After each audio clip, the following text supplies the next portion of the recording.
अयोध्येमध्ये रामललाच्या मूर्तीच्या प्राणप्रतिष्ठापनेसाठी अवघे 2 दिवस उरलेले आहे। रोज विधिवत पूजा अर्चना रामाच्या मंदिरामध्ये सुरू आहे आणि या पूजा अर्चनेच्या प्रक्रियेमध्ये महाराष्ट्र नाशिकवरून महामंडलेश्वर आचार्य सुधीरदास महाराज सुद्धा आलेले आहेत। ते आपल्या सोबत आहे। महाराज आज काय असणार आहे? आजचा जो प्रमुख पूजन आहे, प्रातः जे स्थापित देवता आहेत त्यांचं पूजन या ठिकाणी होईल। त्याचप्रमाणे हवन पारायण जे चतुर्वेद पारायण सुरू आहे त्याचं संपूर्ण कार्य होईल।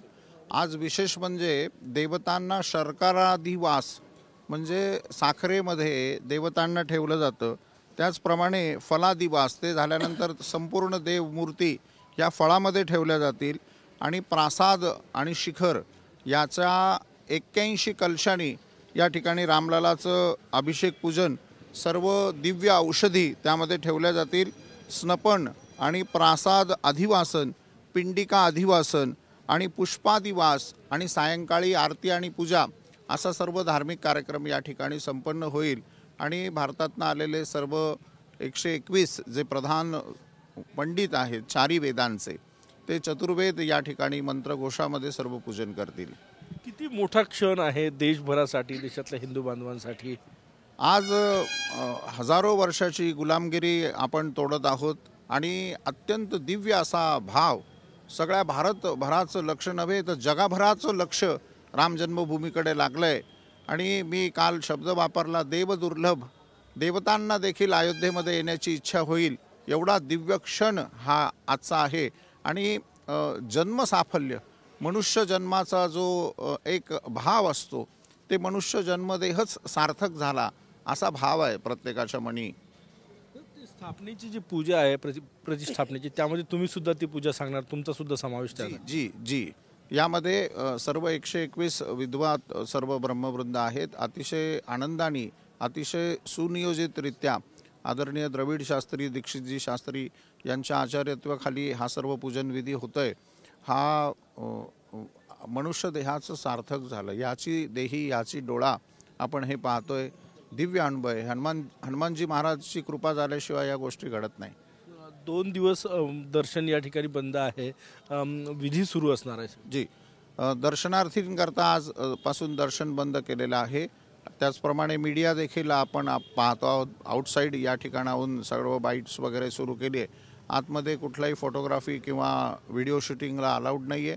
कालपर्यंत मेन गेटपर्यंत जवळपास जाऊ देत होते, पण आज सुरक्षा कारणास्तव या ठिकाणी संपूर्ण अति कडक सुरक्षा व्यवस्था झाली आहे। श्रीरामाच्या मूर्तीचा फोटो काल सगळ्या समोर आलेला आहे। अत्यंत मोहक अशी ही बाल रूपात श्रीरामाची मूर्ती। बरोबर आहे। भगवंताच्या डोळ्यावरची पट्टी काढलेला एक फोटो व्हायरल झाला आहे, परंतु पट्टी अजून तशीच आहे। ज्या वेळेला देवतांची मुख्य प्राणप्रतिष्ठा होईल त्यावेळेला मधु आणि आज्य म्हणजे मध आणि तूप एकत्र करून सुवर्ण शलाका ही मूर्तींच्या दोन्ही डोळ्याला लावली जाते। आरशामध्ये देवतांचं जे मुख आहे ते सर्वप्रथम देवता पाहतात आणि ती पट्टी काढली जाते। देवता यजमान यांच्यामध्ये नैवेद्य ठेवला जातो आणि अर्धोन्मिलित नेत्र म्हणून वेदांची जी ऋचा त्या ठिकाणी तच्चक्षुर्देव हितम किंवा विश्वाणी देव ही अर्धी ऋचा त्या ठिकाणी म्हटली जाते, कारण देव हे फक्त अर्धमिलित नेत्रांनी त्या ठिकाणी पाहतात असा एक भाव आहे। तर ती पट्टी अजून काढलेली नाही। काही ठिकाणी पट्टी व्हायरल केलेला फोटो आहे। महंत देशभरातले महंत यायला सुरुवात झालेली आहे। कोण मोठे महंत या ठिकाणी?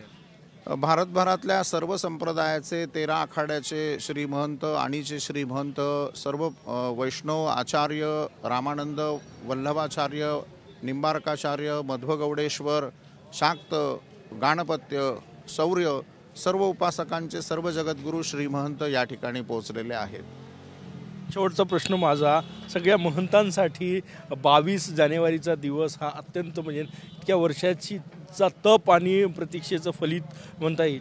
जी, खरोखरीच आज भारतभरामधनं 5000 प्रमुख संत महात्मे यांना बोलवलं आहे। त्याचप्रमाणे साहित्य क्षेत्र, गायन, क्रीडा जेवढे पद्मश्री पद्मविभूषण आत्तापर्यंत जे आता हयात आहेत, अमिताभ बच्चन यांना देखील आमंत्रण दिलं आहे। अनुष्का शर्मा, विराट कोहलीसुद्धा या ठिकाणी येत आहेत। सिने क्षेत्रातली माणसं आहेत, नाट्य क्षेत्रातली माणसं आहेत, म्हणजे सर्व स्पर्श या कार्यक्रमाला झाला आहे. सर्व निकष या ठिकाणी लावलेत. भारतभरातले नव्हे, जगतभरातले आपण त्याला हुज हू म्हणूया, ते या ठिकाणी आहेत. कॅमेरामॅन सचिन सयामसह गजानन वाटे, TV9 मराठी, अयोध्या.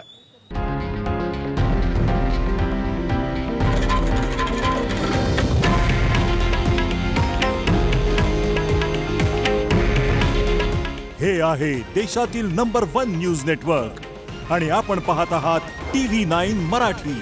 काळजी तुमची, हित महाराष्ट्राचं.